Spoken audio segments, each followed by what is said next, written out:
Merry Christmas. This is a beautiful season full of magic and wonder, but it is also full of a lot of hard. This can be a painfully contrasting season. Everything is beautiful, but also it just makes the darkness and the sadness stand out so much more clearly. In this time, I often think about the question that I've chased for a long time, which is, why does God allow so much evil and suffering? I think it's a beautiful, important question that almost every page of the Bible is written to answer.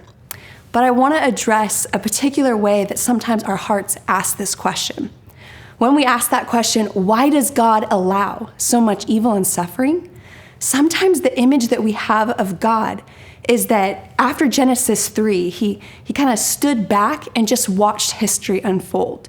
He watched as the world fell apart. He watched as sickness entered the world, as it overtook our families, as fighting and conflict and all the ways that humans harm people began to take over the earth. And God was just watching from his sovereign throne in heaven. But that is not the story of the Bible. And Christmas, if anything, is a resounding God is here. God is active. He is not passively watching the evil in the world. God has stepped in. Emmanuel means that God is with us. He did not just watch from heaven, but he actually entered into the story, stepped into the suffering of his creation in order to redeem it, in order to save it. Why does God allow evil? Is a great question.